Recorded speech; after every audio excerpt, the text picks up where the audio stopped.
Good morning, everybody, and welcome to the Workforce, Labor, and Economic Development, Finance, and Policy Committee here. I see a quorum is present. Members, I'd like to look for a motion. Representative Meckland, have you had a chance to review yesterday's minutes of February 25th? I have, Chair Baker. I would move the minutes from Tuesday, February 25th, 2025. Any further discussion from members? Seeing none, all those in favor signify by saying aye. Aye. Any opposed?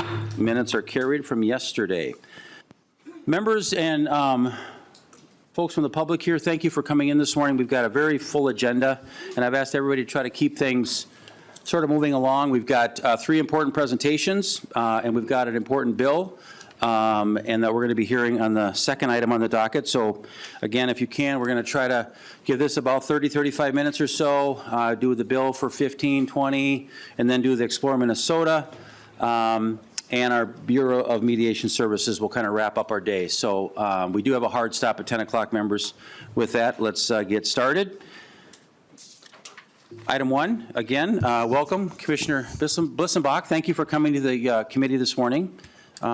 Please introduce yourself as you know what to do, and please present our report today that is due today, or yet tomorrow, actually. So thank you. Good morning. Thank you, Chair Baker, members of the committee. My name is Nicole Blissenbach, and I'm the Commissioner of the Minnesota Department of Labor and Industry.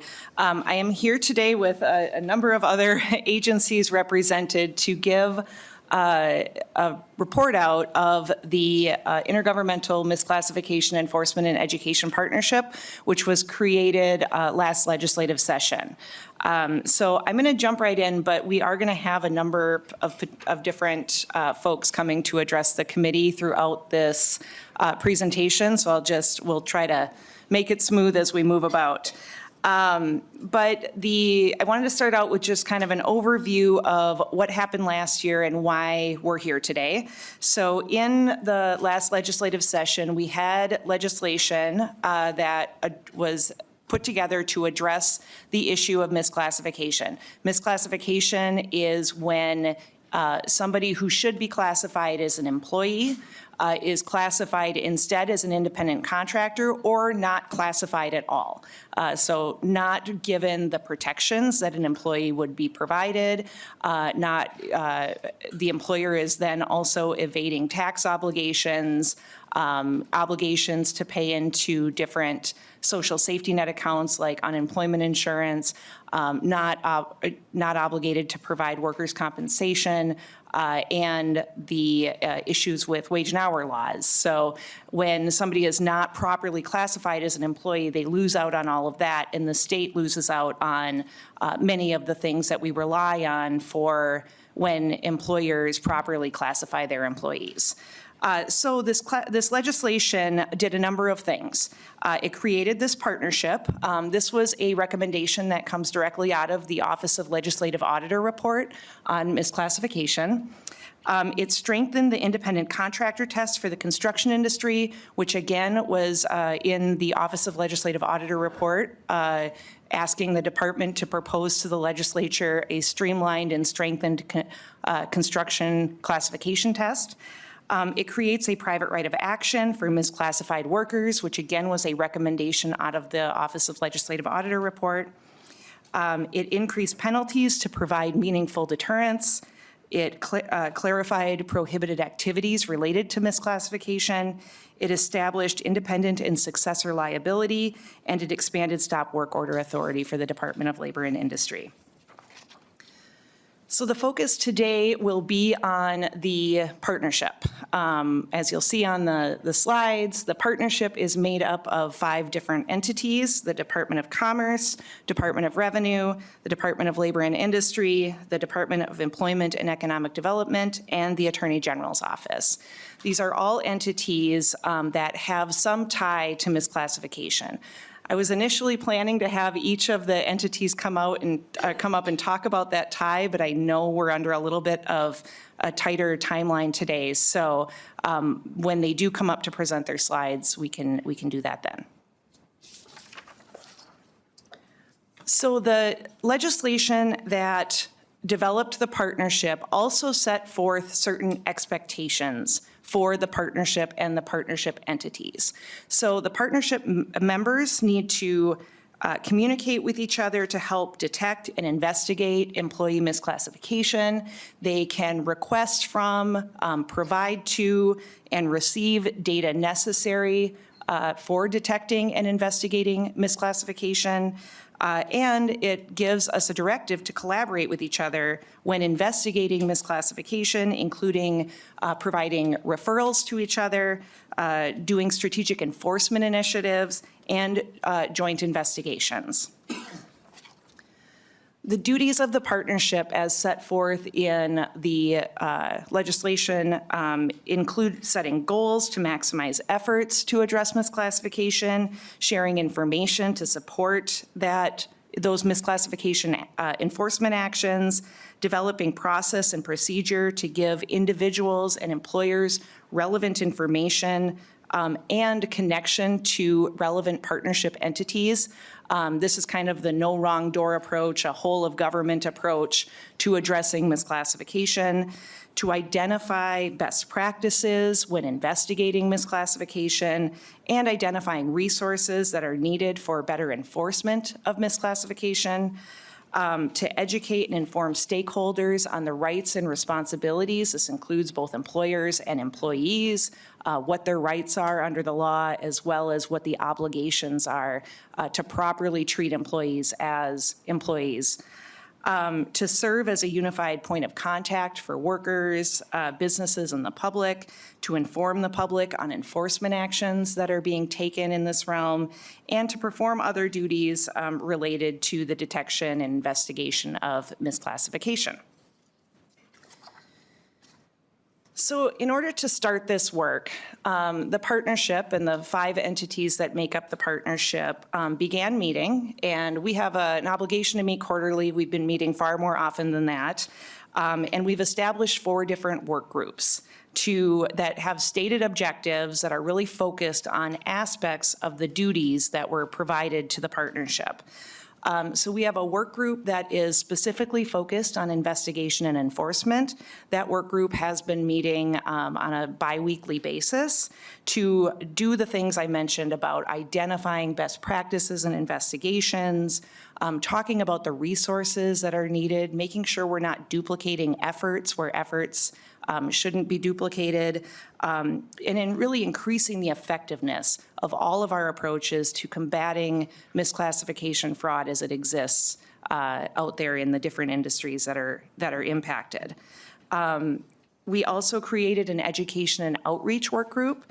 That education and outreach work group has been really working on aligning the messages, training workers, answering questions for employers about how to properly misclassify, and making sure that the information that we are providing from government is more coordinated. So one of the big things that they did initially was making sure that the websites had the information for the other entities that have a part of misclassification, making sure that information was more coordinated and collaboration related to that. We've also developed a data sharing work group, and the goal is that work group will work itself out of a job after we get data sharing agreements in place. But really that is to ensure that all of the partnership entities have the data necessary to do the investigation and enforcement work that they are provided, the jurisdiction that they have under the law. And then finally, we have a work group focused on data collection, reporting, and analytics. And that group is really focused on setting goals to maximize the efforts of the partnership entities, as well as being able to report out those goals, report out the work and the effectiveness of the partnership in addressing and combating misclassification fraud. So why are we here today? The legislation also required the partnership by March 1st, 2025, so we're sneaking in right under the wire here, to make a presentation to the members of this committee and really address a number of different points. staffing recommendations, if there are any, to carry out the duties of the partnership, to provide a summary of where misclassification is happening, how it is impacting the different industries, and where we're seeing those high number of violations, to provide any recommendations for proactive review and enforcement, to go over the proposed cross-referral system that we'll be using within the partnership entities, to identify training needs, plan for monitoring and assessing violations and the work of the partnership, and to adequately and report on the adequacy and effectiveness of the partnership's duties related to misclassification. I will note that the partnership has only been in existence since July 1, so much of this, while we recognize that it is an ongoing collaboration, there will be much more to report back on as our work evolves and as we are able to do better collaboration and coordination together. So to meet those requirements of what the partnership is supposed to report back, and because have had a little time to work together, but not enough to fully be reporting back on what we're seeing through our coordinated investigation efforts, we do have some reports from a number of studies that have been done to give the committee a little bit of a broad view of what misclassification is and how it is impacting the people of Minnesota. So this first is a report that was done by the Economic Policy Institute in 2023, which was titled The Economic Costs of Worker Misclassification. In that report, it really emphasized that misclassification creates economic costs and deprives workers of labor protections. It goes over a number of the industries where where misclassification is commonly seen. And it creates an estimate of the cost to workers per year, depending on wages and model assumptions, as well as the cost to the social insurance programs per year. And again, those social insurance programs I mentioned, things like the unemployment insurance fund, things like the paid family medical leave fund, things like that would be impacted by not paying in on behalf of employees who are improperly not classified as employees. The next study that we're drawing attention to was done by the North Star Policy Action, and this really focused on misclassification in Minnesota. So in 2019, they estimated 316,000, or 9.4% of Minnesota's private sector workers were misclassified. That workers lost an estimated 2.9 to 6.2 billion in compensation, such as paid leave, overtime pay, health insurance, and retirement benefits, and that the state lost an estimated 505 million to 1.3 billion in tax revenue from state income tax, workers' compensation premiums, and unemployment insurance contributions. Again, they're highlighted as well are industries with the highest misclassification percentages. Next is a highlight of the Office of Legislative Auditor report that was also released in 2024. In 2024, the auditor stated in that report that the effects of worker misclassification are wide-reaching, impacting workers, employers, and government. And while they properly note that we really don't know the full extent of the impacts of misclassification on Minnesota, they did make an estimate that 22% of employers subject to an unemployment insurance audit misclassified at least one worker in 2018. And in that report, which is available on their website, they also highlight the most common industries that were impacted by misclassification. And then the final report that I wanted to highlight is one that was done by the Midwest Economic Policy Institute in 2021, which was focused on misclassification in construction. And they estimated in that report that construction workers misclassification in Minnesota, and they compared that, they made that estimate by comparing construction employment statistics from the U.S. Census Current Population Survey and payroll data from the quarterly census of employment and wages. And they made an estimate that 23% of construction workers in Minnesota were misclassified as independent contractors or paid in cash and not reported at all. There are also made estimates on the impacts of the earnings of those construction workers from an average of 29% to 36% less in total compensation than properly classified employees who are their peers.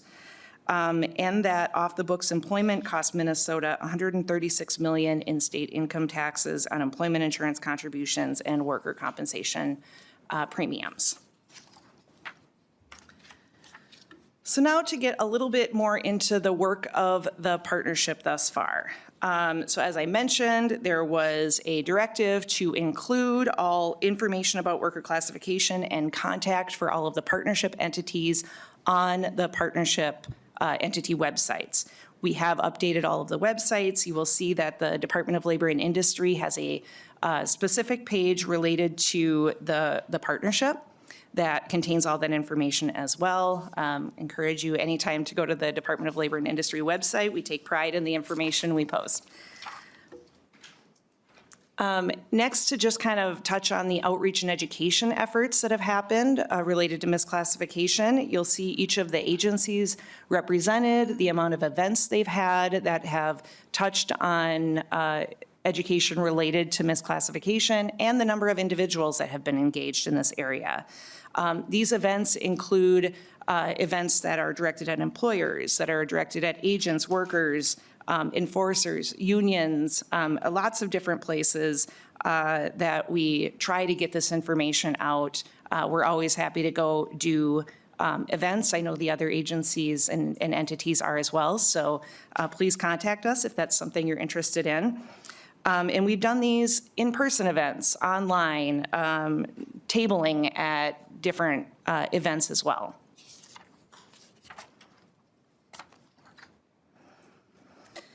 So the legislation also asked us to report back on cross-training needs and proposed plan. This is something that we knew we had to start with to get a full understanding of what all of the partnership entities do. So we have been coordinating and providing cross-training for members to ensure that the outreach and education activities are aligned. So for instance, the first two partnership meetings were really focused on each entity talking to each other about the work we do, about the tests we use when we're doing misclassification work, and the impact that we're having, the challenges we're seeing, and ideas for how we could better coordinate our activities. So that cross-training has been happening. It's also been one of the goals of the outreach and education work group that I talked about earlier, to be training each other's staff that talk about misclassification, so that when they are out doing that, they can talk about other entities as well as their own.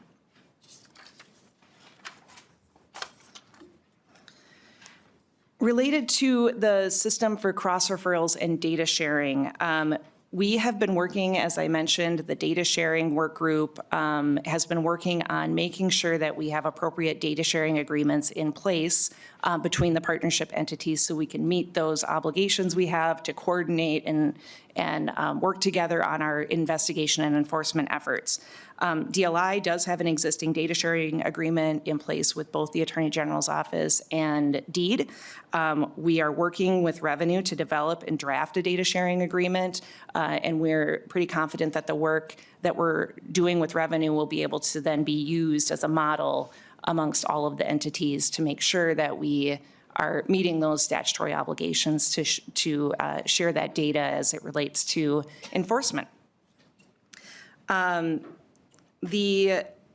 Like I mentioned earlier, the enforcement work group has been meeting regularly, ongoing biweekly meetings to really coordinate that what each agency is doing.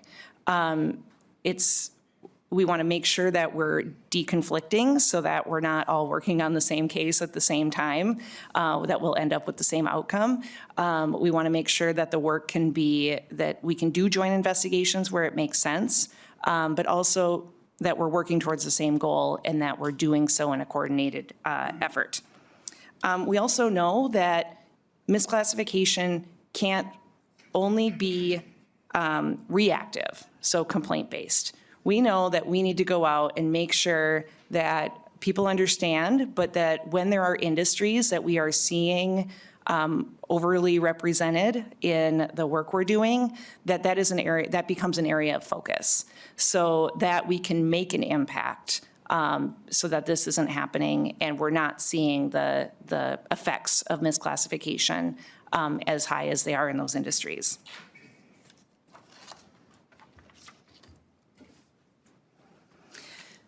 We also are reporting out, we'll be reporting out on the effectiveness of efforts to address misclassification. And as I mentioned, this is one of the work groups is really focused on this.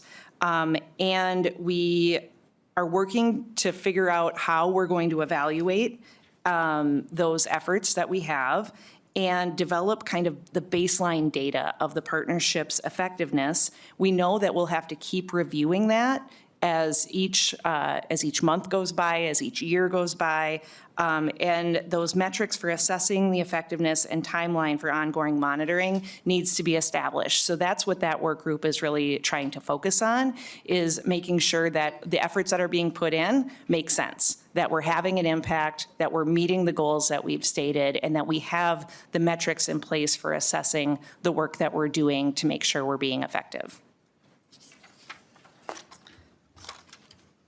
All right, so that was enough of an overview. Now I'm going to go into a little bit about the effectiveness of efforts at the Department of Labor and Industry, and then I will turn it over to each of the other partnership entities to talk about what they would also like to report out. So this is just a chart of what we've seen internally related to misclassification intakes. Intakes are what we call people calling into the department, into our labor standards division. And as you can see, we've seen in all of calendar year 2023, those numbers are on the left of this chart. And then after the law changes, which primarily took effect on July 1st of 2024 through January 31, what we've seen. What you'll see here is that we've seen quite a bit of an increase. And that's what those numbers are showing. Excuse me. And then talking through some of the outcomes, which I'll go into a little bit more depth in some of the following slides, what is happening with those intakes. And we've really taken an approach at the Department of Labor and Industry of taking those intakes and seeing how we can address things quickly if possible. Misclassification investigations can be very time consuming, especially where we don't have records, where there is really no documentation as to what a worker was making, where they were working, things like that. So where we can do quick efforts to address the issue and get it corrected moving forward, that has been a primary goal. So you'll see below wage claims. That's something that is an informal process we use to try to get people who, because of misclassification, are not properly paid, to try to get them their wages quickly so that it's not in a long drawn-out investigation and later enforcement action. Get them their wages quickly, but also get compliance from the employer. Inform and educate, similar type process, investigations, and then educate, self-help, and or referrals. If we go to the next slide, you'll see one of the ways that we've been able to tackle this increase in the number of intakes we're seeing is we have used our team, part of our team, to really focus on misclassification-related intakes that come in. We've cross-trained that team with our education and outreach team at the department so that we're getting the information out, and then the team that has this misclassification focus is able to address the questions and complaints that come in. And As you saw from the past chart, we've seen 26 more intakes in the past 7 months than in all of 2023. We think that that's potentially due, we don't know exactly, but potentially due because of the law change, public awareness on this issue, increased outreach, the improved internal training that we've done to make sure that when somebody calls in, we are identifying a complaint as a potential misclassification issue and not just something else, because at the Department of Labor and Industry, much of the misclassification work can be seen in the other work we do, whether it's wage and hour violations, earned sick and safe time violations, mandatory coverage violations and workers' compensation unit, things like that. We also know that with the investigative team focused on misclassification, that we're able to identify more of those violations when they come in. We've also seen intakes from a much larger group of industries. So everything from mental health and substance abuse centers to healthcare, construction, we've seen, that's been historical, but transportation, restaurants, food service, all areas that were not super common in the past. As I mentioned, we put an emphasis on efficient resolution of misclassification intakes, including an increase in the use of the wage claim process and also inform and educate letters. After the law changes, we've seen 20% of our intakes resulting in a wage claim, 13% of our intakes resulting in inform and educate. What an inform and educate looks like is we send a letter to an employer saying these issues have been raised with us and we see potential violations. Please do report back to us on what you're doing and any efforts that you're taking. And then we engage with the employer in kind of that informal process. These are often very effective methods to resolve misclassification issues. Like I said earlier, less time and resources. It does allow us to educate employers on their responsibilities. We have heard that this can be confusing, but we've been able to very successfully work with employers to understand their obligations and to make the changes necessary. And then oftentimes, once they understand what those obligations are, they agree to be compliant without any need for the department to make formal findings, which allows us to keep our resources for those cases that are more egregious, where we're seeing really, where it is knowing, where they know that this is a way to save money. And this benefits employers to have things quickly resolved. Okay, so now I want to just provide two quick case examples. We saw one of these examples includes a misclassification to avoid obligations providing earned sick and safe time to employees. We saw an employer in the food service industry abruptly changed employee classification from employees to independent contractors, and right around the time that earned sick and safe time became effective. So really changing that to avoid those obligations under the law. So we reached out through an inform and educate letter. We educated about the misclassification laws, how this wasn't a choice, how this was governed by the classification laws that exist in Minnesota. And the employer agreed to be compliant and agreed to address the earned sick and safe time violation that had happened. And then the next example came to us in the transportation industry. So in mid-2024, we had two drivers contact us about alleged misclassification. We opened an investigation. We did a demand for records. The employer immediately responded, communicated with us. We were able to get them to agree that they should be deemed employees. The employer cooperated, provided the documentation, did the right thing, came into compliance, and also proactively contacted other agencies. So the employer evaluated all of their staff to determine and ensure proper classification of their employees. So we, again, were able to close that file with no findings and no enforcement action and quickly resolve the case to make sure that the workers were properly classified and receiving what they were entitled to receive. So that is just a quick overview of the work we've been doing at Labor and Industry, and I'm now going to turn it over to Deputy Commissioner Rowe from DEED. Thank you, Commissioner. Welcome to the committee. Assistant Commissioner Rowe, welcome back, actually, and please proceed. Thank you, Mr. Chair. Good morning, members. I'm just sharing a couple quick updates on DEED's approach of managing misclassification, primarily in the unemployment insurance program. So just by way of background, unemployment insurance is a federal-state partnership. There are a variety of sort of reporting requirements and audit requirements that we have from the United States Department of Labor that we must meet, and that there's basically there's a program integrity element to it, there's sort of a misclassification element to it, and there's also just sort of a compliance check and sort of business process review that's part of it. So it's kind of very much built into the sort of mechanics of the UI program. Just by way of, just as in terms of kind of some of the efforts that the UI program is undertaking right now. Over the past year, we've increased the staffing levels of full-time auditors by 5, and we're going to increase by another 5 by the end of the state fiscal year, so that we're back up to a full complement. Over the past year, we've completed close to 1,400 random audits of employers as we move closer to sort of the USDOL's standard, which is about 1,500 per year. So it's a very kind of high-volume approach that we take. It's random. It's meant to ensure kind of overall business process compliance and catch any issues that may arise. On average, and again, there's some pretty wide variability here, we identify about 1 misclassified worker per audit. And one of the things I think that's really helping us in terms of our ability to kind of have higher throughput, have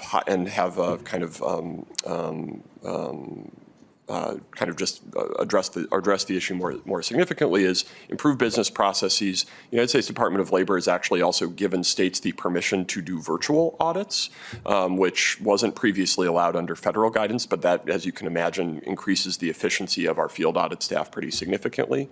And then again, I think increased staffing levels will give our UI team the ability to be more focused, be a bit more targeted in the efforts while also meeting some of the USDOL's penetration standards over the coming year. There's also obviously an education component to this. We've conducted about 27 employer seminars in the UI program over the course of fiscal 25, and I'd say about a dozen of those had a heavy emphasis on misclassification and how does one and how can employers make sure that they're making the right call under the law. And then I think, as members of this committee are probably well aware, we are doing a lot of outreach on paid leave right now, and this is a part of it. It's obviously the paid leave sessions are focused on have many emphases, but the fact that the UI program has implemented paid leave employer registration and wage detail means that we have a broader base of employer and worker records that are available. Additionally, UI was present at many of the paid leave outreach efforts, about 17 of the employer outreach efforts. And that reached thousands of employers in person and virtual seminars. And again, there were definitely discussions about worker classification, some of those questions that came up during those seminars. So that's some of I'd say that kind of broadly covers the department's efforts in that regard. I'll turn it back over to Commissioner Blissenbach. Thank you, Assistant Commissioner Rowe. Next up, we've got the Department of Revenue, looks like, so welcome. And again, we appreciate your moving this along, and welcome to the committee. Please introduce yourself and proceed. Thank you, Mr. Chair. Good morning, members. My name is Sarah Bronson. I'm an Assistant Commissioner at the Department of Revenue. Our main job is to ensure that workers are properly classified for tax purposes. So in our work, we're governed by tax laws and case law involving worker classification. So since 2022, our withholding unit, who also works on these misclassification issues, have done audits on 242 businesses. The majority of our audits are found through our own internal discovery processes. And these audits, so the audits that we do are very complex. It was 242 businesses, but that can involve many more workers. So when we look at a business, we will in general look at multiple classifications of workers within that business to determine if they're classifying each group of workers correctly. When we have done those audits, we identified some sort of misclassification in over 70% of those audits.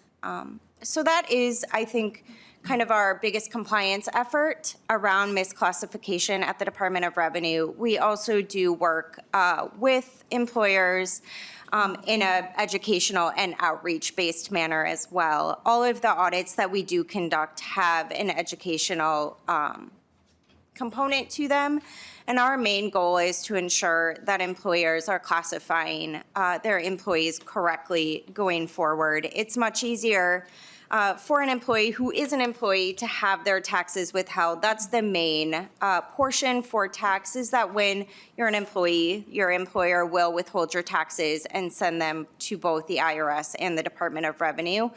If an employee is misclassified as a contractor, they're responsible for making those payments, usually quarterly estimated payments, which can be more difficult for a worker. That is the majority of the work that the Department of Revenue has been doing on this misclassification issue. Thank you very much for your testimony. Next up is the Attorney General's office. If they could make their way up, and they've got a couple slides. We're almost wrapped up here. Thank you so much for being here this morning. Please introduce yourself and proceed.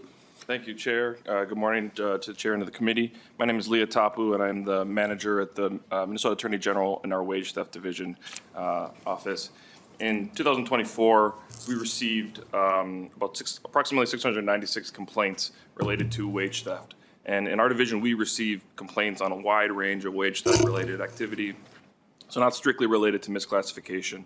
But with regards to misclassification, we received about 22% of them that were on topic or related to misclassification directly. That is a slight increase, at least as a percentage, from 2023. Overall, our complaints went up in 2024 versus 2023. It could be, in part, as Commissioner Blissenbach alluded to, because of increased efforts, new laws that have brought public attention to this area, in addition to, change in the way that we tracked cases that we were receiving, or complaints that we're receiving. I put this list up of some of the types of cases that we receive complaints on and that we have authority to enforce. One, to remind the committee of some of the work that we do, but also to point out that in addition to misclassification as being in itself something that we enforce, a number of these other types of activities and violations, legal violations that we enforce, are implicated when misclassification occurs. So if an employer is misclassifying employees, really what they're doing is finding ways, denying workers from other protections, things like minimum wage and overtime. So some of the additional, there's a compounding effect that happens when you have misclassification occurring. As I said, approximately 22% of our 2024 complaints involved misclassification. They come from a wide range of industries that we enforce, including construction, gig economy cases or gig work, healthcare, transportation, nonprofit, education, food services, and more. The majority, the lion's share of the complaints that we received relating to misclassification came from three industries. So that's construction, gig economy, and healthcare cases. And it's pretty substantial, the difference between the amount of complaints that we receive in those three industries compared to the other industries that we receive complaints for. Now, I want to point out that the work that we're doing when we are taking on misclassification cases, and again, I think that this is in part due to the fact that there has been greater awareness raised to misclassification, but it ends up being a significant portion of the work that we do. So while only 22% of the complaints that we receive relates to misclassification, last year, 2024, approximately 47% of our time, of our attorneys and our investigators, was working on misclassification cases. This is largely, it has to do with active litigation that we have. When we bring a lawsuit, we end up putting a significant amount of resources into those cases, and so it ends up, greatly expanding the amount of time or the proportion of time that we're working on misclassification. But it also includes things like the initial intake, reviewing those cases, following up with workers, making sure that we have good information. Workers don't always know or correctly identify what their violation is. They might know that something wrong is happening. They may know that they're being treated unfairly by their employer, but they don't necessarily know that it's misclassification. So it takes that additional follow-up, that additional investigation to gain information and for us to be able to identify and determine that misclassification may be the cause of the root issue of the complaint. Some of these complaints or some of these investigations stemming from these complaints are investigations that may include one or a few workers. Some of them can include thousands of workers. So as you can imagine, the scope or the range and the amount of time that we're putting into a case, even just on the initial stages, can significantly vary depending on how big the case is or how big the company is and the number of workers that they involve. We have to sort through which of these, if it's a company that has thousands of workers, we need to sort through which of these workers may be affected or may be misclassified, and we need to get a real good firm understanding of how many of these workers have been potentially misclassified. This is going to include a lot of interviews, data collection and analysis.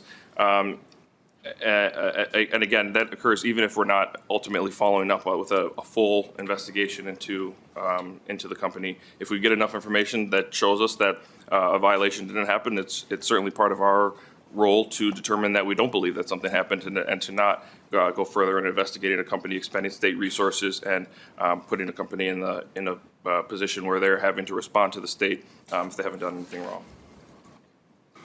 Mr. Tahu, we're going to give it about 2 more minutes, and we got to wrap it up. Thank you. Certainly. As I mentioned, if the attempts to address misclassification initially are unsuccessful, we do bring a lawsuit to the district court, and this can last for several years. And again, which increases the amount of time or the proportion of time that we're working on cases. Coordination with the partnership has led to increased a more efficient use of resources when we're able to work with our partners, when we're able to share resources, when we're able to refer to partner agencies, cases or complaints that we receive. That is a very effective use of the partnership.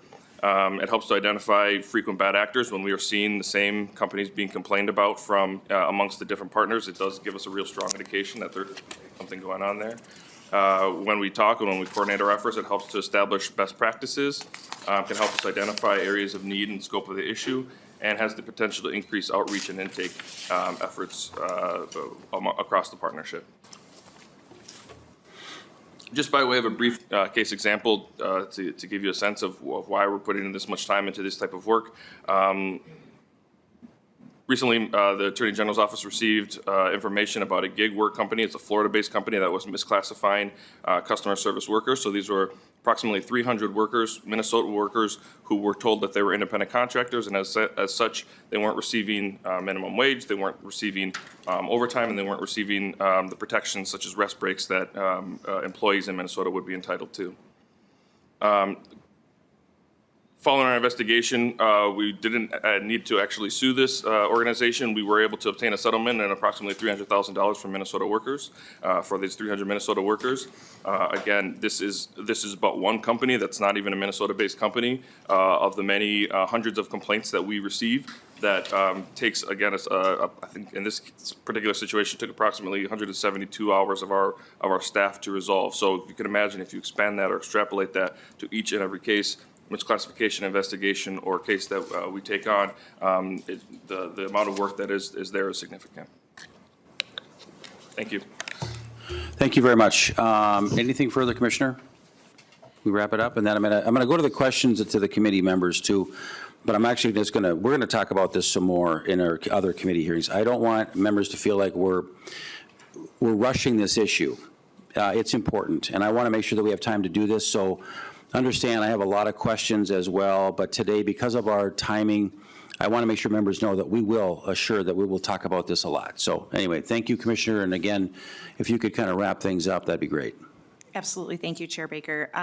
Yeah, there are just 2 more slides. I don't need to read them, but just focusing on the proactive review and enforcement recommendations. Much of it is just work that the partnership will continue doing together and in a coordinated effort.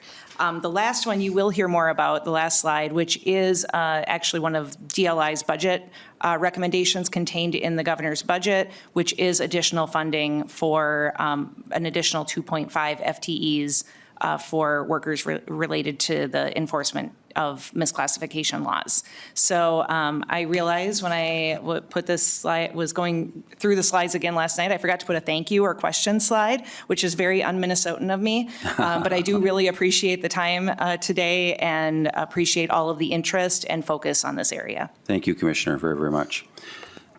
If you have a comment versus a question, could I lead Pinto or Representative Greenman, one or the other? Super quick question, if you would. I know you, that's fine. Thank you, Mr. Chair, and thank you.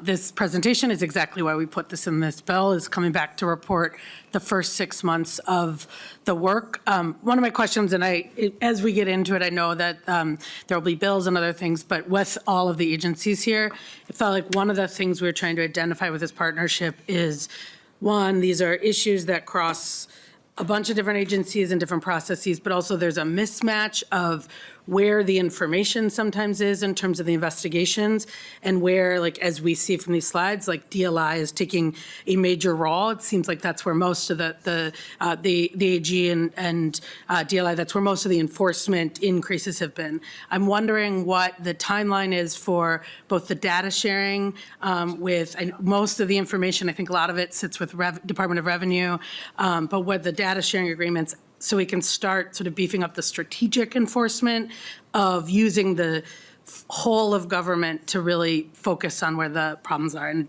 I know we're going to have lots more conversations, but with everybody in the room, those are the sort of pieces that jump out at me as my big questions. Thank you. Commissioner? Chair Baker and Representative Greenman, we've been working very diligently on getting the data sharing agreement in place with Revenue, and I know I guess I probably don't have the biggest appreciation of how complex their data is because I don't know it, but they have data from all different sources, and we're trying to identify which data might be helpful, get a full understanding of what data exists. And then making sure that the data that we've identified is not protected by federal law or any other things that may prevent that data from freely being shared. So we are working on it, and we are hopeful that it will be done in the near future. I don't have an exact timeline, but and I don't know if anybody else from the Department of Revenue would like to weigh in on that, but we really are working on it, and we know it is an expectation of the partnership to share data. So it's a top priority. Thank you, Commissioner. All right. Anything further? Real brief. Yes, thank you, Mr. Chair. Yeah, quite brief. And thank you, Chair, for the reassurance that we'll be talking more about this, because, yeah, this is a really big deal. And I've been learning more about it, recognizing that it's a fraud on not only employees and on the state, on competitors that have employees that are doing the right thing. And just directing folks' attention, I don't bring it up, but just if you look at slide 10, I just want to point out the state losing $500 million to more than $1 billion in tax revenue, and then the employees as well. So just the comment is a thank you to the testifiers, and then a particular thank you and praise. We need to recognize the Representative Greenman's vision and leadership here. It's kind of everything I need to know. I learned from Representative Greenman, because like this is a really big deal, as the chair acknowledged. So I'll be looking forward to talking about it further. This is a fraud that we are going after as a state. And thank you, Representative Greenman. Thanks to all of you for your work, and thank you, Chair. Thank you, Lee Pinto. To that, I'm glad you brought up slide number 10 too, because that was an organization, Commissioner, that I didn't understand, because these numbers are important. All I'm asking you to do now is, I don't know who North Star Policy Action is. I knew who the Office of Legislative Auditor was and things like that, but I just want to know the background of that organization. Do you have that handy, or is that something to follow up? Chair Baker, I can follow up on that. We do have the actual report, and I can send that to you. I'd like to see that. You know, the reason why we included these studies that were done is because we haven't been able to do an extensive study. So we wanted to give the committee a broad overview of what the estimates are that are out there related to misclassification. And thank you, Commissioner. If you could send that to our committee administrator, he'll get it to all the members on the committee, because again, these numbers are important, but it's also, as we all know, it's what numbers are we getting and from whom. That's what's important for us to hear. So thank you, Commissioner, for all the partners to be here this morning. We appreciate your getting through this as quickly as we can. And with that, members, we're going to move on to House File 961. I'll have Vice Chair Mecklin come up and take over for me, and I'll present my bill. Thank you so much.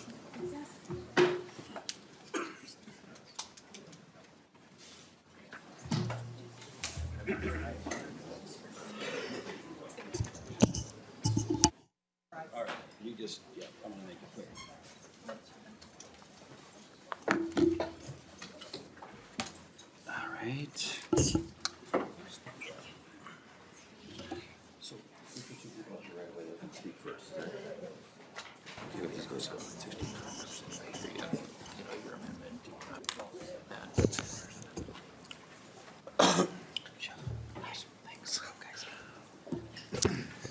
All right, Chair Baker, looks like you have House File 961, and it appears that you have an amendment. Would you like to explain your amendment? Help me out here with the amendment, sorry. Where do I have it? The amendment, let's see. Help me out with the amendment, Mr. Chair. I didn't get it ready for this one.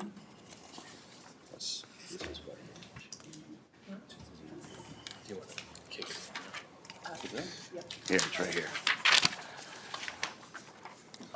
Perhaps this would be a better for Anna to go over the amendment. Thank you. If you could explain that to me, please. This has been moving pretty quickly here. Anna Shalene, House Research. Chair and members, this appropriation, this amendment, the DE1, is a delete everything amendment that moves the appropriation from the Department of Education to the Department of Employment and Economic Development, and also from the General Fund to the Workforce Development Fund.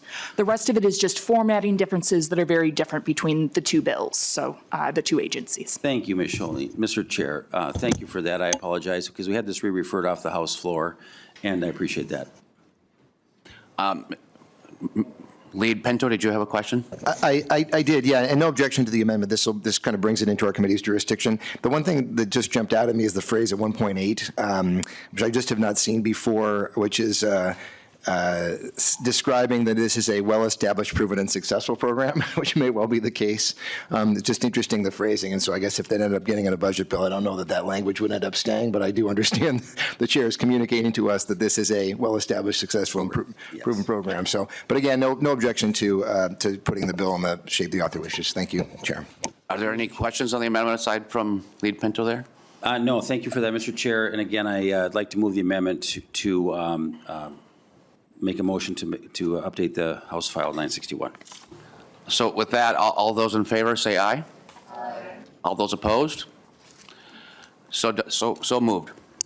Thank you, Mr. Chair, and I'll move on with my House File 961. I'm really, really proud to have some of our white chefs coats here today, and the people that in this industry that I know very well. As a owner-operator in previous times with my restaurants, I know the importance of the back of the house.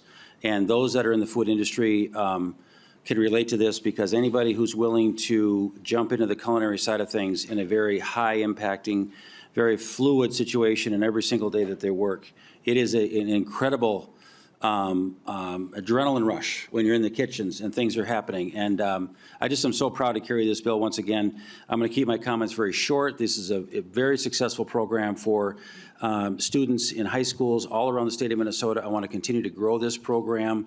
It is proven to changing young people's lives. And with that, Mr. Chair, I'll turn it over to my first testifier. Is that me? That's Matt. Yeah. Oh, Maddie's first. Good morning, everyone, and If you could identify yourself and then proceed, please. okay. Good morning. My name is Maddie Anderson, and I am an alum of the ProStart program at Shakopee High School. I am here today to share my support of House File 961, the Hospitality Minnesota Education Foundation appropriation funding ProStart programs across Minnesota. This program has really and truly changed my life. There I was, sitting in my culinary room of my high school, having no idea what I was going to do with the rest of my life, until one day, Chef Josh Brown walked in. He shared about a program I had never heard of, ProStart. At first, I was not convinced that this was something I liked, but due to some constant encouragement from my teachers, I decided to join, and that decision changed my life. I found myself a part of the program, and I loved it. Not only was I a part of it, I was the manager of my ProStart team. We ended up going to the state competition, and winning, and then also nationals, and that was an amazing experience, but I digress. Leading a team took dedication and discipline that I didn't know I had inside me. By the end of it, I was proud of my team, but most of all, myself. I had found the confidence I had been lacking my whole life. I found the passion of cooking in this program. I soon was afforded an opportunity for an internship at Canterbury Park that summer, and later last year, I was officially hired on as a member of their team. Now, none of this would have happened if it wasn't for this program, Chef Josh, or the generosity of Hospitality Minnesota. Words cannot describe how grateful I am to them. I am grateful in so many ways because now I am a first-year student at Hennepin Tech culinary program and looking forward to continuing that.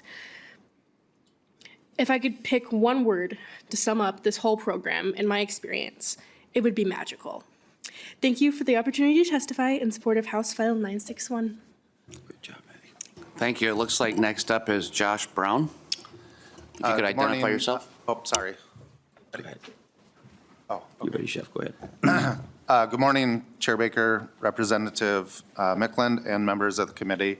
This is my first time speaking like this, so if I'm a little shaky, I apologize. I'm definitely filled with gratitude today as I have the opportunity of sitting in front of you and sharing my testimony and some of my experiences with the program. So my name is Josh Brown. I am a chef mentor of the ProStart program at Shakopee and also a board member of Minnesota Hospitality Education Foundation.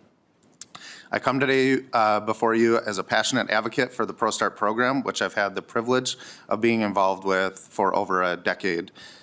During this time, I've witnessed firsthand how career technical education initiatives have fundamentally changed students' lives. The ProStart program creates genuine life-changing opportunities, just like Maddie just talked about, and I'll share a couple examples. So one student that we mentored about 8 years ago may have been a statistic, may have been one of the students that didn't make it out of high school. Now, through the program, becoming a portion of the program, is now a owner of 2 successful franchises. Countless graduates have launched rewarding careers across hospitality spectrum, from culinary arts to career management, hospitality administration, kitchen design, equipment supplies, and architectural planning. So it does span across many different avenues.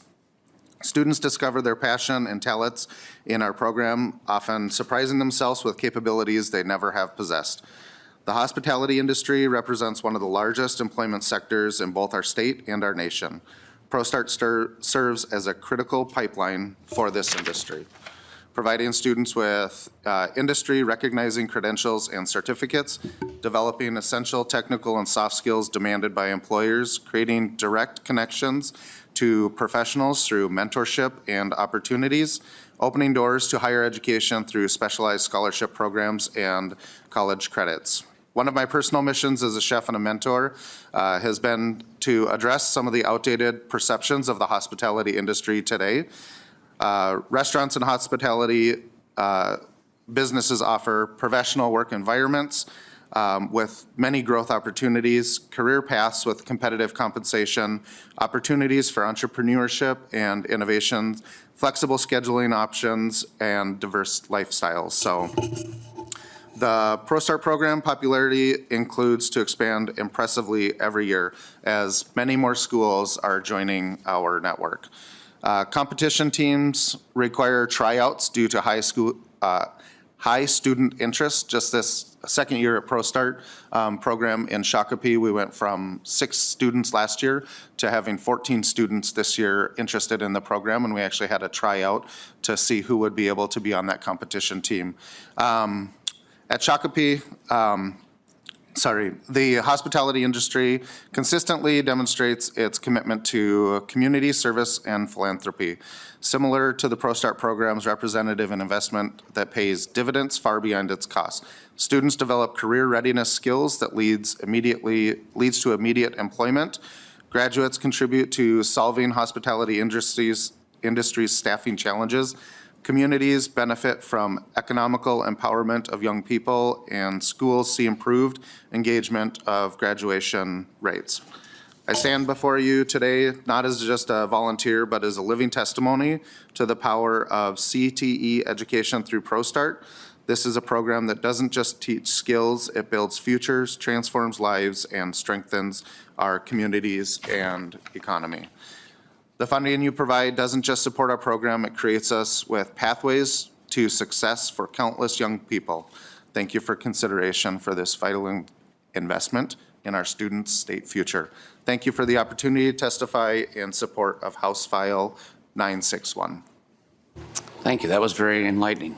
Jay Lynn, good morning, and identify yourself and proceed. Good morning, Chair and members of the committee. My name is Jalen Mogren. I'm a student in the ProStart program at Elk River High School. I'm here today to express my support of the House File 961, the Hospitality Minnesota Education Foundation appropriation, which funds ProStart programs across Minnesota. The ProStart program is far more than just a class. It is a comprehensive environment where your students gain valuable knowledge, build relationships with industry professionals, and develop essential life skills, and explore the diverse career opportunities in hospitality.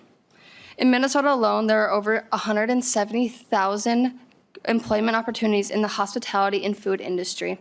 ProStart gives students like me a head start in this field, preparing us for success. This program extends beyond the cooking instruction. It serves as a launching pad for students to gain real-world experience, leadership skills, and confidence in our future careers. I began my ProStart journey my junior year after moving to Elk River. Initially uncertain and apprehensive about being in a new school, everything changed when I discovered ProStart. It provided me with a sense of purpose and belonging inside the classroom. Through ProStart, I have developed essential, crucial skills including communication, marketing, time management, and the ability to receive constructive criticism from chefs, mentors, and ProStart alumni.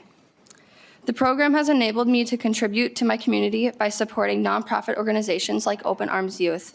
My dedication and hard work have been recognized by peers, mentors, and the community members alike. The professional network I've built through this program will remain valuable even after graduation. I've been entrusted with leadership opportunities both inside and outside of the classroom, serving as a captain of my culinary team and participating in our student-run restaurant. I've even had the privilege of representing ProStart on WCCO. My story is just one example of this program's profound impact. Thanks to students who came before me, I can stand here today sharing how ProStart has transformed my educational experience. Following graduation, I plan to pursue education at the University of Wisconsin-Superior.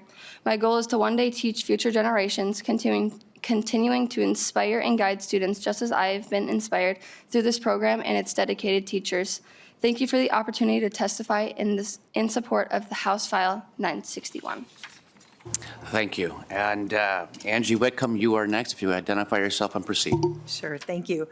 Good morning, Chair Meckland, members of the committee. My name is Angie Whitcomb, and I'm proud to serve as the president of the Hospitality Minnesota Education Foundation. In the interest of time, I have shortened my comments, but I would just like to say that you've had the opportunity to hear some incredible testimony from some of the students who have directly benefited from this program, as well as Chef Brown, who's seen the power of ProStart in action. These successes demonstrate that when we invest in career and technical education, everybody wins: students, businesses, and our entire state economy. I urge you to support House File 961, and with that, in the interest of time, I'll stand for questions. Do we have any member questions?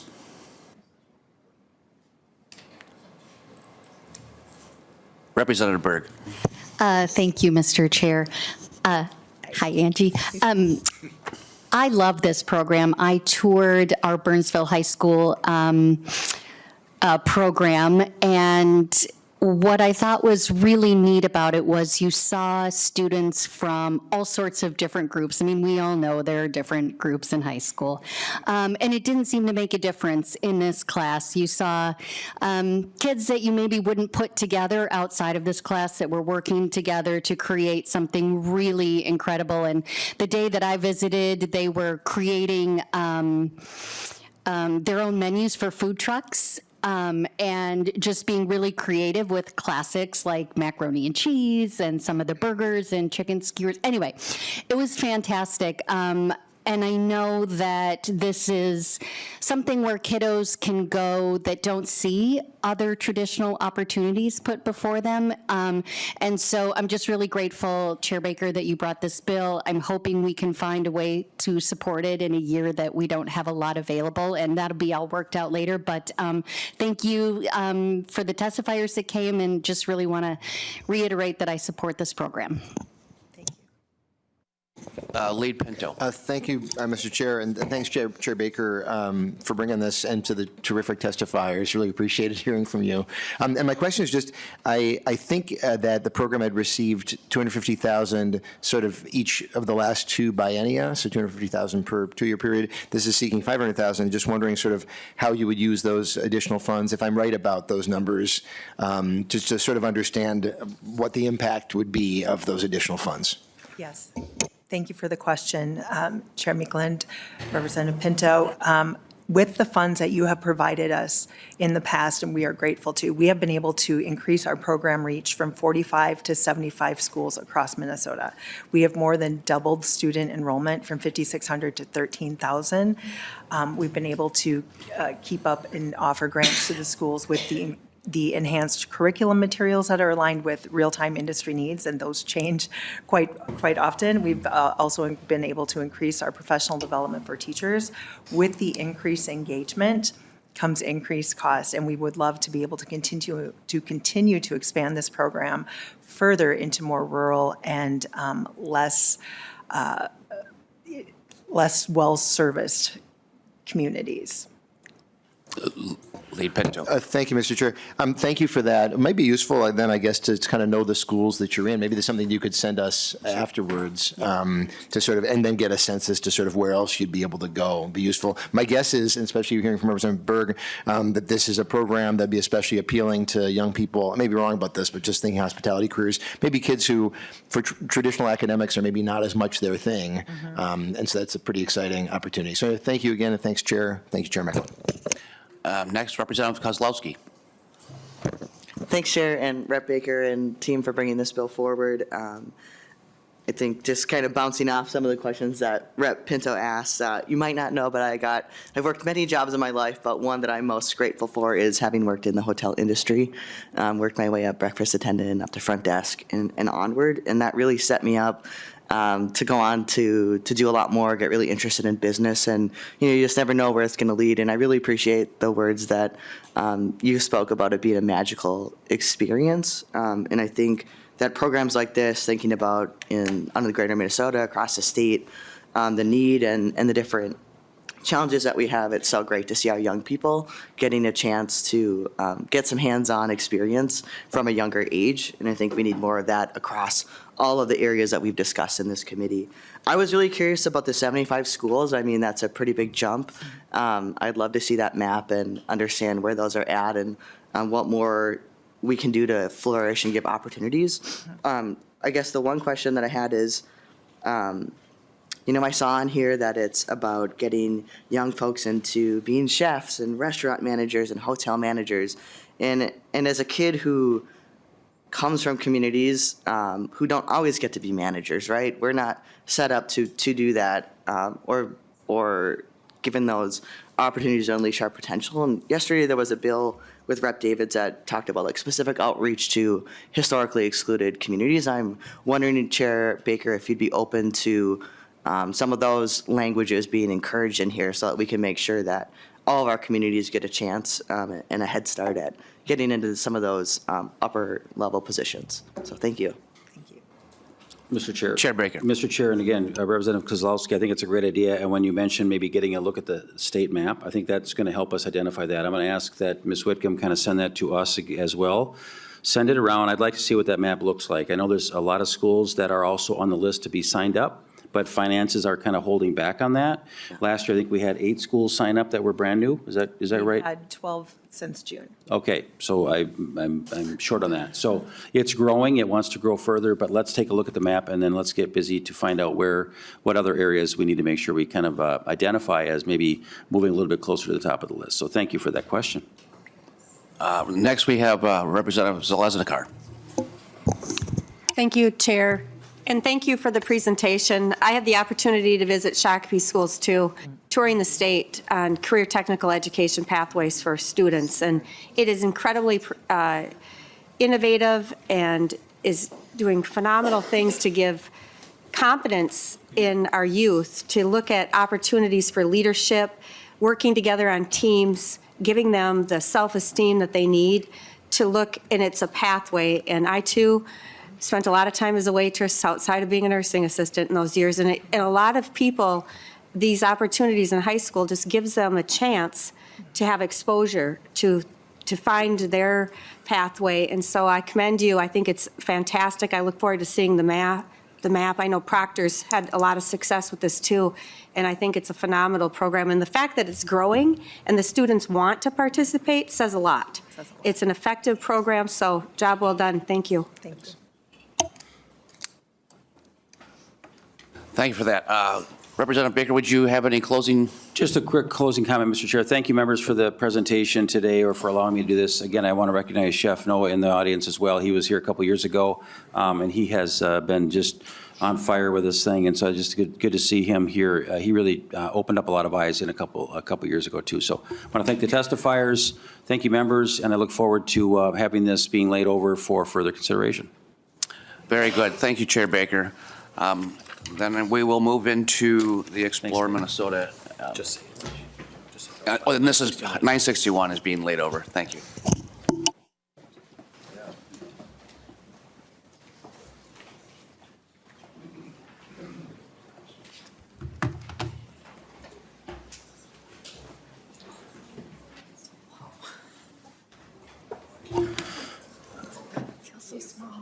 All right, where's my testifying list here? There it is.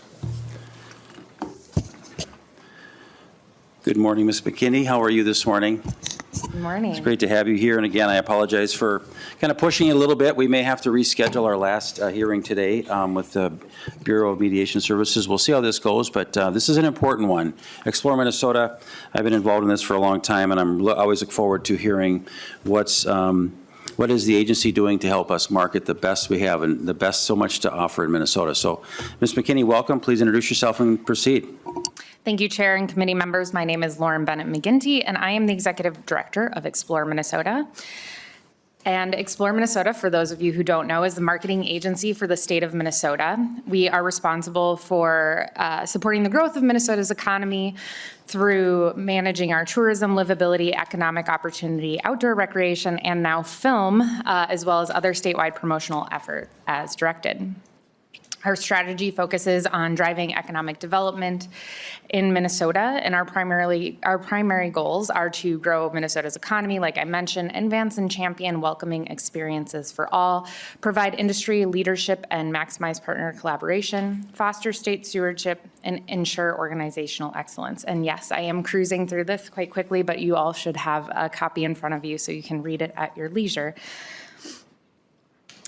In fiscal year 2024, our budget included several one-time funding opportunities as well as an increase in our base budget. We received just over $3.4 million in base budget funding for FY24 and just under $1 million in FY25.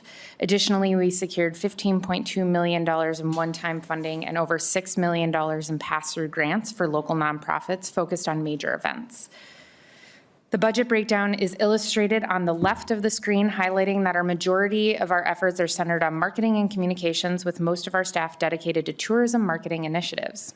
We also promote public-private partnerships, as you can see, and we work hard to collaborate with industry stakeholders to create a match which unlocks a $500,000 marketing incentive. And that is available through programs such as our grant program or co-op program, in which we require input from the industry to promote their local communities.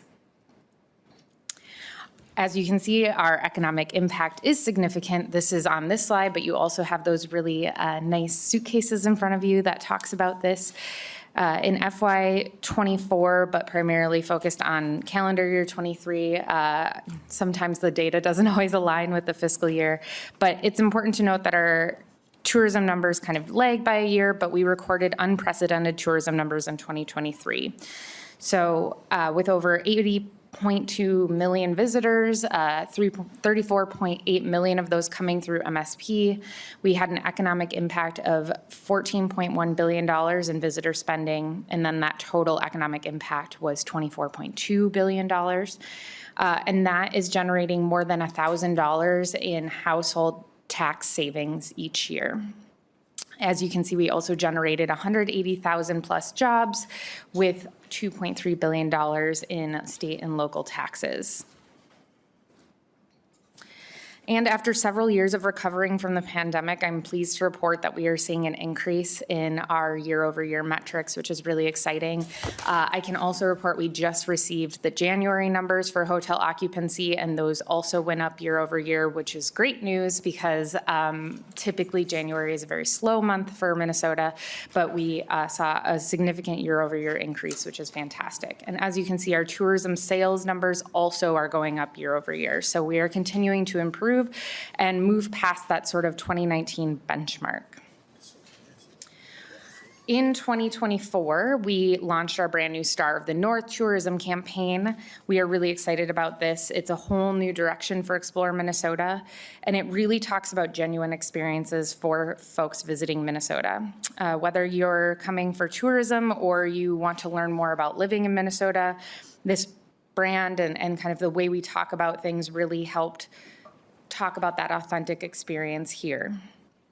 For tourism, we targeted individuals who have never visited Minnesota, and so all of their experiences in our advertising was genuine, and they really enjoyed doing a road trip throughout the state. Where we advertise is really important. Particularly, we focus on a drive market for our domestic tourism because that is kind of the easiest way people prefer to get around. But we have had a lot of success with direct flights through Dallas, as well as other locations that have direct flights to Minnesota.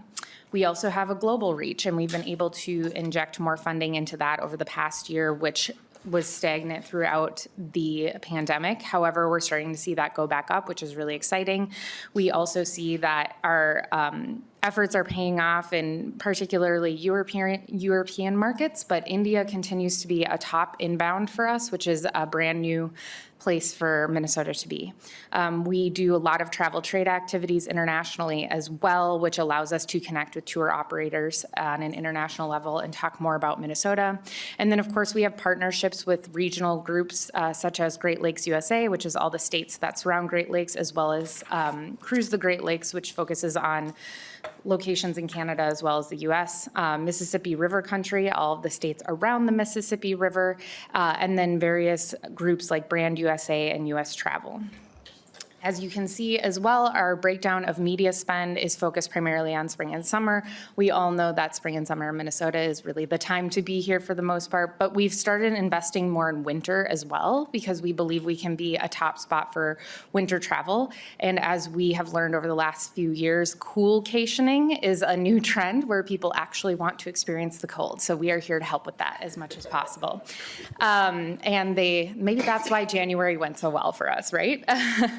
So we continue to see a lot of success throughout the country and internationally.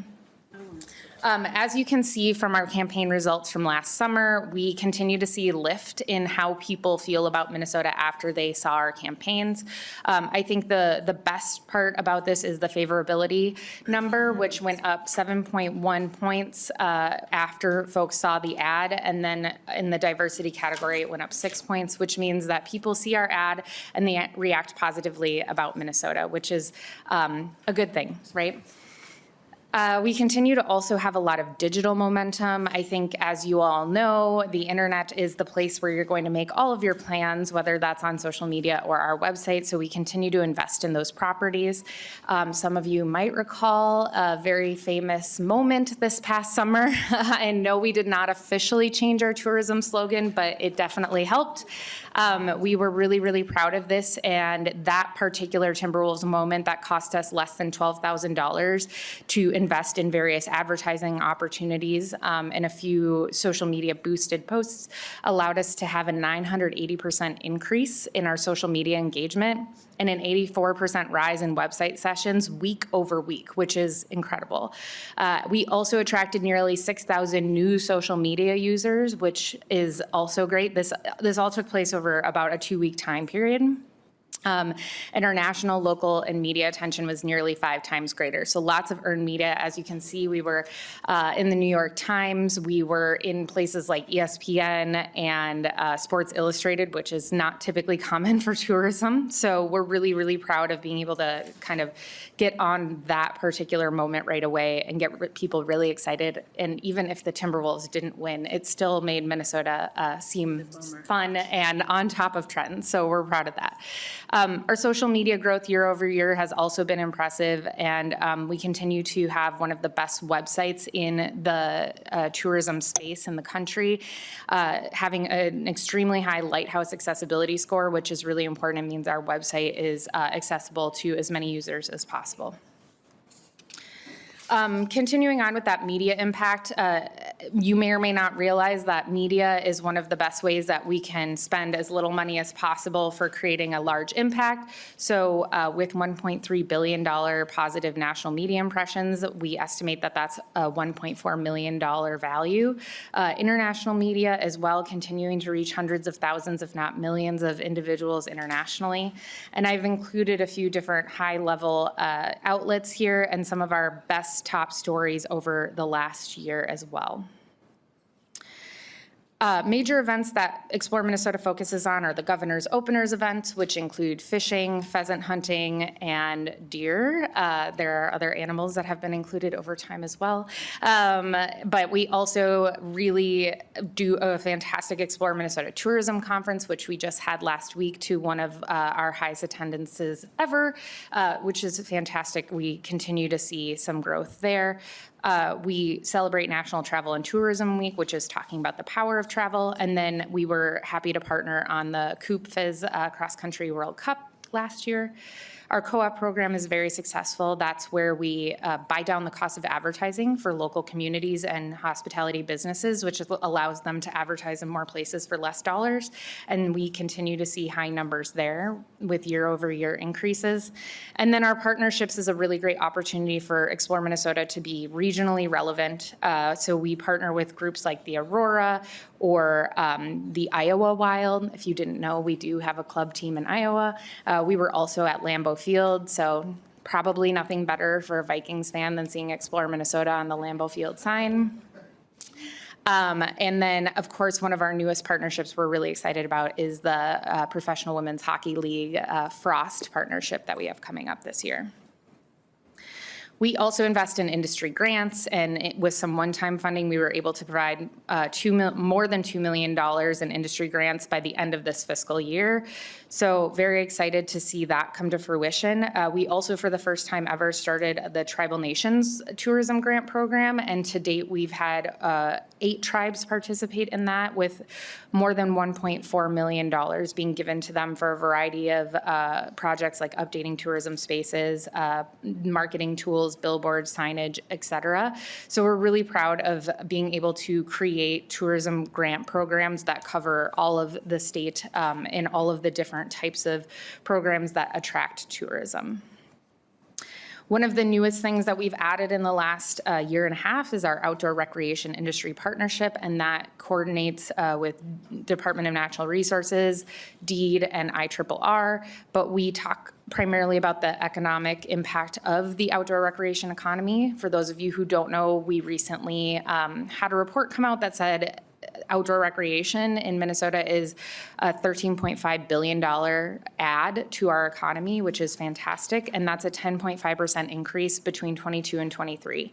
And so that is great. That means we're continuing to grow here in Minnesota. And the goal of this partnership is to collaborate to find ways to promote outdoor recreation and the various businesses that work in that space in Minnesota.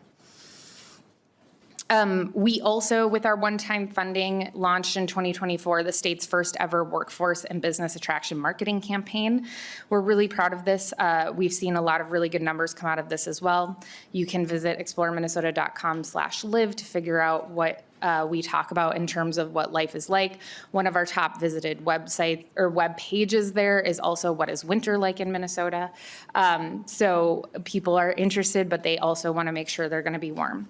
But we continue to see a lot of really exciting things come out of here. We were able to do some advertising on the various folks that have just moved to Minnesota within the last 10 years or so.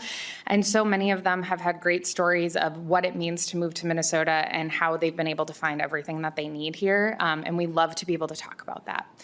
And two of our individuals that were featured actually, and I just have to keep hitting on warm weather, but one of them was from the Bahamas and the other was from Miami, and they've stayed. So we're pretty proud of that.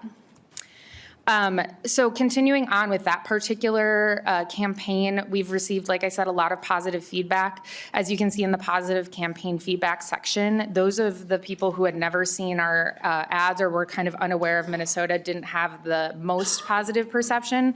After seeing our ads, you can see that those numbers changed completely, and more people thought it was a good to excellent place to live and work. Nationally, we rank very high in a lot of different categories, including being the least stressed state. We are the #2 happiest state. We are the best state for healthcare and economic opportunity, park system. So these are all really great things that we advertise on the tourism side, but also lend themselves well to people understanding a little bit more about why it's great to live here. And then my favorite part is that we are in markets that Minnesota has never been in before for advertising.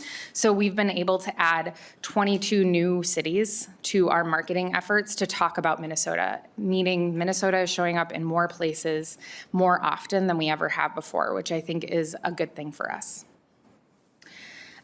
We also did a survey after people saw our ads, and we are really proud of our awareness and how people perceived the ads that they saw and what that meant for Minnesota. One of my favorite top spots here is that participants, after viewing the ads, said that Minnesota is a place where they can see themselves living happily for a long time. And I think that that means quite a bit when you look at all of these other components put together. It means that Minnesota has a lot of attributes that people are seeking in their current lives. So new in FY25, as I mentioned recently, Explore Minnesota Film was launched in July of last year, and we have just kind of started with that program. We are administering the film incentive program that came over from DEED. We have a specialist that works primarily on that. We are promoting Minnesota as a filming location. We're really excited to kind of bring more films back here and sort of revisit the golden era of the 90s. And then we also are really excited to be able to work with more communities across the state to create film-ready communities, which essentially means that you are able to kind of have a one-stop shop. If somebody wants to come in and make a movie or a TV show, you have all the resources you need in front of you to be able to do that. We're also setting up those resources for the various tribal nations around the state as well. And again, our resident retention piece, I think, is huge in this committee. I'm sure you've heard that we have some issues with not having enough workers for our jobs, and people are leaving the state. And so our goal is to help keep people here. And we know that the messages we have in tourism tend to lend themselves to talking about a good quality of life. And so we're working with several different state agencies to talk a little bit more about how we can highlight some of the great things Minnesota has to offer to young people to convince them to stay here. And then, of course, continuing to grow our outdoor recreation industry partnership. Finally, for more of our programs that continue this year, tourism, we're really excited to be able to talk about our new ad campaign that we will launch here in a few weeks. And the focus this summer is going to be on music in Minnesota, primarily because the Prince musical is coming out, and we're trying to capitalize on the excitement around that. So we invited a couple from Chicago to come and visit Paisley Park and First Avenue and do all of the Prince things, but also the success of the Timothée Chalamet Bob Dylan movie has put a new highlight on Minnesota. So we wanted to kind of switch it up and talk about music a little bit more. But we will launch that soon along with all of our other ads. Our workforce and business attraction will continue to kind of finalize our materials there. I will note that that was one-time funding, and at the end of this fiscal year, that will be done, but we'll have all the materials and be able to work with other state agencies to have them utilize those materials in their efforts to attract businesses as well as people. We're continuing to work with tribal nations across the state, and we have a new tribal liaison, so we've been able to do more consultations with them. And then our industry engagement will continue to increase over the next year so that we can talk more about the great communities we have around the state. So with that, that is my very fast overview of all the work we do, but I'm happy to take questions. Lauren, thank you very much for this. Again, I've been involved in Explore Minnesota for a number of years. You're doing a great job. The agency works really hard. I think some of our best marketing ideas comes out of your agency for promoting the very best of what Minnesota has to offer. So thank you for making this a quicker presentation than you wanted, and I appreciate that. Members, any questions or comments for Explore Minnesota? Thank you. Representative Hussein. I'm going to pull that mic in. There you go. Yeah. Thank you, Director, and for putting this wonderful presentation together. As the chair say, I'm a big fan of Explore Minnesota. I have one question. How does this 1.3 billion nation media impression comparing to the previous year? Are we seeing any, are we gaining more? Director McGinney. Thank you, Chair and Representative. Yes, we are seeing an increase in impressions over time. I do think certain things like the Timberwolves did really well for us. I will say, no matter what side of the aisle you are on, having the governor also be in the national spotlight drove attention to Minnesota. So we did see an increase in just overall Google searches and things like that. So I think with more and more talk of Minnesota in the media, it helped drive engagement and impressions over time.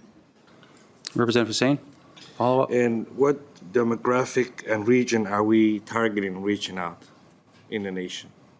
Director. Thank you, Chair. Representative, we are primarily looking at a 9 to 15 state region, depending on the time of year. Spring, summer is a little bit broader. We target all demographics. We know that no matter your age or your background, we believe that Minnesota has a lot to offer. Primarily, we know that we are a much more affordable option than a lot of states that surround us, as well as family friendly. So some of our ads, especially this past winter, have featured a lovely family from LA, multi-generational. They were doing various wellness activities as well as visiting the Mall of America. So we wanted to really show the range of what you can do here with your family of a family of 5. And we do really well, or we've seen a lot of increase in markets that are perhaps more diverse as well, because we've been very intentional about showing the various cultural activities in Minnesota and different cultural groups that make up Minnesota. So our Dallas market tends to be more diverse than a lot of other markets we are in, and they have shown to do really well here. Thank you. 2 more questions from 2 other members. Representative Wayne Johnson. I have one follow-up. Oh, okay, real quick, please. I see that you have international in Europe. Are you planning to expand other countries? Director. Thank you, Chair. Representative, we typically do well in Europe. India is new for us. We just did a trade mission there to learn a little bit more. We also focus on direct routes, so Japan, South Korea are also options for us. So we're kind of seeing what travel sentiment will be in those countries. They are a little bit slower to come back than we would expect, but we are exploring options for expansion. We also have new flights to Copenhagen and Rome starting this year, so we'll be expanding there as well. Because my niece came from Australia about a week ago, and they didn't know about Minnesota. A lot of people have it, and they enjoyed a lot of fun, and they have a lot of good opportunities. So maybe another marketing right there. Thank you. Final question, Representative Zalesnikar. Thank you, Chair, and thank you for the presentation. I think you're doing a great job. My question was, you mentioned $13.5 billion coming into the Minnesota economy from outdoor recreation. Do you have any data on what the number one activity is for the outdoor recreation that's adding to this 13.5 billion economy? Do you have any statistics on that? I was curious. Thank you. Director. Thank you, Chair. Representative, I don't have that exact data in front of me right now. I will say it's probably a combination of things. Our most popular activities that we tend to focus on a little bit more are hiking, biking, paddle sports, so anything from kayaking, canoeing, paddleboarding, and generally lake-related activities do really well. So I will say I can get that information for you of what that number one thing is, but I do believe that kind of the combination and across all 4 seasons contribute fairly equally to that number. Director, thank you again for a great presentation this morning. We may have you back for other questions down the road, but thank you very much for this overview. Appreciate that. Members, we are going to have a chance to do our Bureau of Mediation Services, and I want to welcome the Commissioner up for this next preview.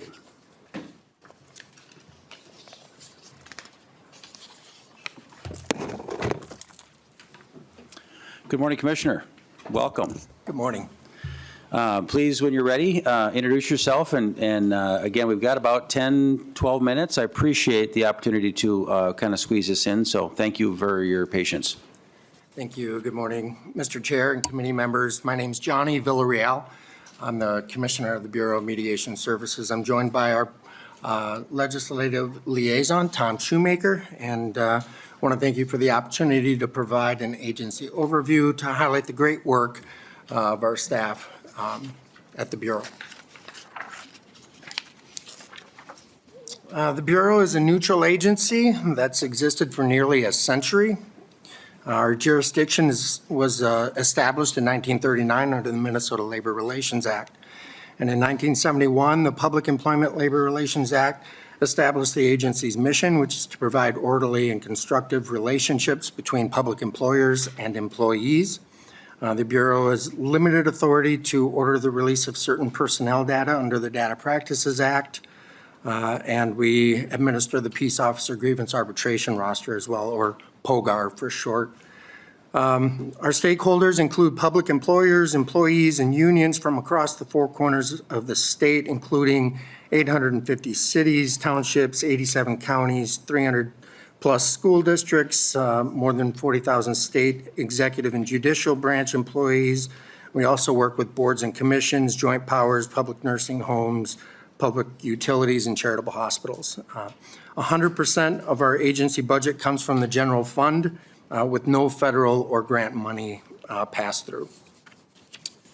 As you can see from our org chart, we're a small but mighty team of well-educated staff who are motivated to help our stakeholders manage conflict. We currently have 6 mediators with a working commissioner and deputy, and 3 mediators also serve as hearing officers investigating and adjudicating representation cases. We recently hired the agency's first general counsel who manages representation and arbitration work, data practices, internal controls, and any other legal issues that might arise. 75% of our staff has 5 years or less with the agency after several recent retirements. So we've invested in professional development that includes continuing legal education, Rule 114 training, and peer agency conferences. These are the programs, some of the programs that we administer, so we'll get into those in the next slides.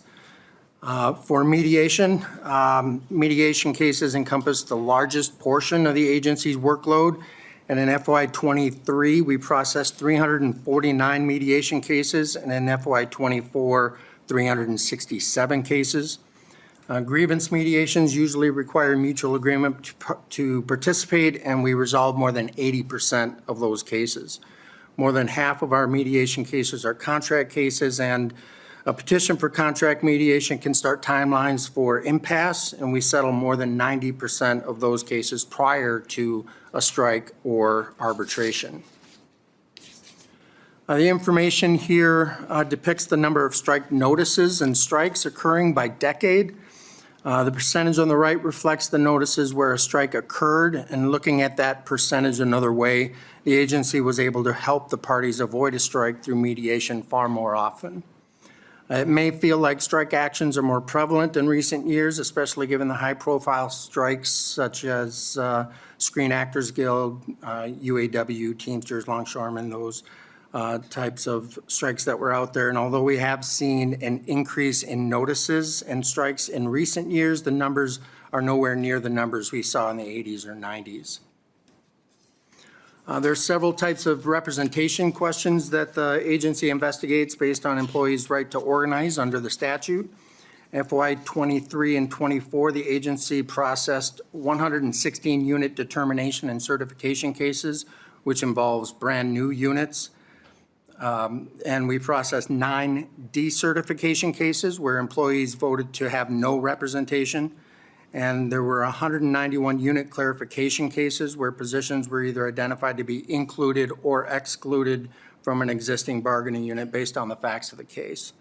And some other types of cases include challenges by one union against another, voluntary transfer from one union to another, division of licensed or non-licensed essential units, and the new unit merger language that was passed last year. Our training program has really improved over the past few years. We've seen an increase in both Labor Management Committee and interest-based bargaining requests based on positive feedback received from our stakeholders. In FY '23 and '24, we processed 114 LMC cases and 14 IBCB cases. And other trainings the agency has provided in the past include topics such as PELRA, mediation, representation, committee effectiveness training. And we're very excited about a new training that we've collaborated with the Federal Mediation Conciliation Service called Path Forward Discussion, or PFD. We recently spent a day with FMCS staff to learn more about that program and ways we can offer this to our stakeholders. The initial concept by FMCS was to help parties move forward after a highly contentious bargaining experience. And we believe that we can use that program at the beginning as well to help the parties better communicate and help lower the temperature at the bargaining table. And we hope to have this training available for contracts expiring sometime this year. The BMS has a main roster of arbitrators with a minimum of 25 and up to 60 arbitrators. Our main roster of arbitrators can hear either grievance arbitrations other than the peace officer grievances and contract or interest cases. And we issued 425 arbitrator lists over FYs '23 and '24. Our peace officer grievances are heard by the POGAR, which has got 6 arbitrators that are by law selected by alphabetical rotation. Arbitrators from POGAR were assigned 13 cases from FY '23 to '24. And while arbitrators are not Bureau employees, their decisions are binding by both parties. I'd like to wrap up our agency overview by highlighting some initiatives that we're taking. Once a month, our leadership team makes ourselves available in a hybrid setting to discuss our agency operations and any issues or concerns from stakeholders. We call it Coffee with the Commissioner, and we meet with management representatives on the 3rd Wednesday of the odd-numbered month and labor on the even-numbered months. And it's been a great opportunity to check in with our stakeholders. The legislature gave the agency expedited rulemaking authority last session to address majority verification language in the statute. However, we chose to go through the traditional rulemaking process to address other changes in the statute, such as unit merger and other changes recommended by our stakeholders. And we'll look to post the 60-day public comment period soon, and we'll have updates on our website as we move forward with that process. Last session, the legislature changed the law regarding training for our POGAR arbitrators to allow the fees for the training to be paid by the agency. And we coordinated with Hennepin Technical College to develop a curriculum for their training. And the law requires at least 6 hours of law enforcement and 6 hours of cultural competency-related training for our arbitrators. And previous training was inconsistent and less effective, and so Hennepin Technical College worked with their law enforcement curriculum and community leaders to develop 2 full days of training. Lastly, the agency's going to be using Odyssey funds to provide updates to our case management system. The updates will provide better data reports for the agency and will enhance our stakeholder experience. Again, thank you to the committee for the opportunity to highlight the work of the Bureau.